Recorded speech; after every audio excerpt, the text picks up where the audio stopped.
മന്ന വീഡിയോയിലേക്ക് ഹൃദ്യമായ സ്വാഗതം. ഇന്നത്തെ താരം ചിയ സീഡാണ്. ഉണ്ടോ? Chia seed. ഇത് 1-2 സ്പൂൺ ഒരു നല്ല ഗ്ലാസ് പാത്രത്തിലോ അല്ലെങ്കിൽ ഏതെങ്കിലും നല്ല പാത്രത്തിൽ തണുത്ത സാദാ വെള്ളത്തിൽ കുതിർക്കാനിടുക.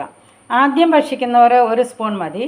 പിന്നീട് അതിൻ്റെ എമൗണ്ട് കൂട്ടി എടുക്കാവുന്നതാണ്. ഇതിൻ്റെ ക്വാളിറ്റീസ് അതിഭയങ്കരമാണ്. ചിയ സീഡ് എപ്പോഴൊക്കെയാണ് കഴിക്കാൻ നല്ലത്?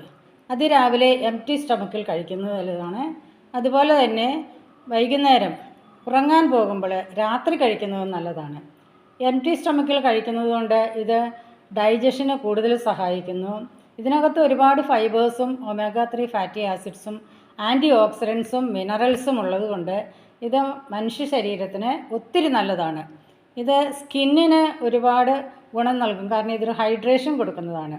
രാത്രി കഴിക്കുന്നത് കൊണ്ട് ഇതിൽ ട്രിപ്റ്റോഫാനുള്ള അത് ഉറക്കത്തിന് സഹായകരമായ മെലറ്റോണിൻ ഉൽപ്പാദിപ്പിക്കപ്പെടാനായിട്ട് സഹായിക്കുന്നു. അതുകൊണ്ട് തന്നെ ഉറക്കം ലഭിക്കും. ഇത് കോൺസ്റ്റിപ്പേഷൻ കുറയ്ക്കുന്നു. ബൗൾ സിംറ്റം വർദ്ധിപ്പിക്കുന്നതുകൊണ്ട് ദഹനത്തിന് സഹായിക്കുകയും ചെയ്യും. ഇത് ഒരു നേരത്തെ മീലായിട്ട് തന്നെ കഴിക്കാം. അതുകൊണ്ട് ഒരുപാട് ഗുണങ്ങളുള്ള ഈ ചിയ സീഡ് എല്ലാവരും കഴിക്കാനായിട്ട് ശ്രദ്ധിക്കണം.